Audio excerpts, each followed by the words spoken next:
হাদিসে আল্লাহর নবী বলেন, আলাইকুম বিসুন্নতি ওয়া সুন্নাতুল খুলাফাইর রাশিদিন আল মাহদিয়িন। আল্লাহর নবী সাল্লাল্লাহু আলাইহি সাল্লাম সাইয়্যিদুল মুরসালিন খাতামুন নবীন হুজুর পাক সাল্লাল্লাহু আলাইহি সাল্লাম বলেন, তোমরা আমার সুন্নত এবং খোলাফায়ে রাশিদিনের সুন্নতকে আঁকড়ে ধরো, খোলাফায়ে রাশিদিনের আদর্শকে আঁকড়ে ধরো। তাহলে এতে বুঝলাম যে এই তারাবি নামাজটা কিভাবে আসলো। তারাবি নামাজটা কিভাবে আসলো?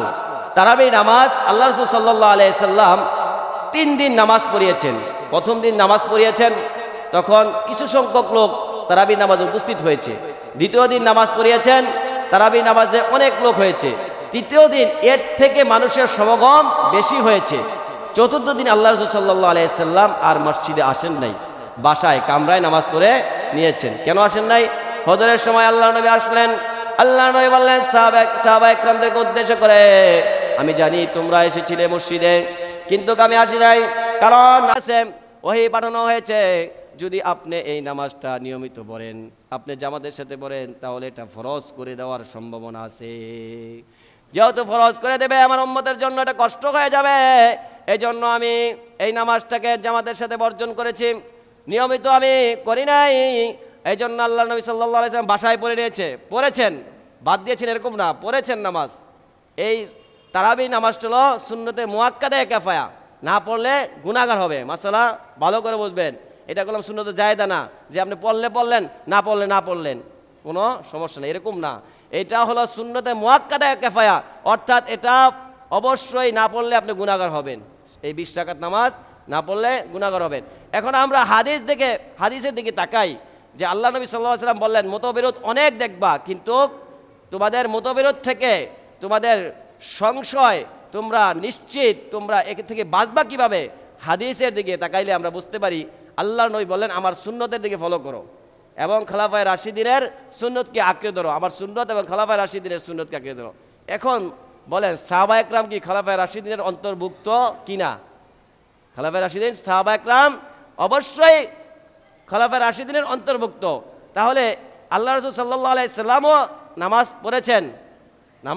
পড়েছেন, তারাবি নামাজ, এটা আমরা পেলাম, কিন্তু রাকাত পেলাম না। এখন সাহাবা একরামের কল দেখি আমরা। সাহাবা একরামের কলের মধ্যে দ্বিতীয় খলিফা উমর ইবনে খাত্তাব রাদিয়াল্লাহু তাআলা আনহু, উনি যখন রাষ্ট্র পরিচালনা করেন, তখন উনি আল্লাহ রাসূল সাল্লাল্লাহু আলাইহি সাল্লামের এই সুন্নতটাকে তারাবি নামাজ 20 রাকাত নামাজ উনি রাষ্ট্রীয়ভাবে জামাতের সাথে পড়ানোর ইন্তজাম করেছেন। সুবহানাল্লাহ বলে। তাহলে এটা কার আমলে পেলাম আমরা? ওমর ইবনে খাত্তাব রাদিয়াল্লাহু তাআলা আনহু। তাহলে এই সাহাবী কি ছোটখাটো সাহাবী? বলেন, অনেক বড় সাহাবী ওমর রাদিয়াল্লাহু তাআলা আনহু, যার নাম শুনলে শয়তান পর্যন্ত ভয় পাইতো। কথা বলেন ঠিক কিনা? ওমর রাদিয়াল্লাহু তাআলা যে রাস্তা দিয়ে চলতো, সেই রাস্তা দিয়ে শয়তান যেতে ভয় করত, এত ভয় করতো ওমর রাদিয়াল্লাহু তাআলাকে। তো ওমর রাদিয়াল্লাহু তাআলার জামানায় খেলাফত কালে ওমর রাদিয়াল্লাহু তাআলা 20 রাকাত নামাজ, তারাবি নামাজ জামাতের সাথে পড়িয়েছেন। এতে আমরা বুঝতে পারলাম যে 20 রাকাত নামাজ আমাদের পড়তে হবে। যারা এরকমভাবে বিভ্রান্ত করে তাদের কথা আমাদের শোনা যাবে না। যেমন লা মাযহাবিরা, আহলে হাদিসরা, এরকমভাবে তারা আহলে হাদিসরা বিভিন্নভাবে মানুষদেরকে 8 রাকাতের কথা বলে। কথা বুঝতে পারছেন?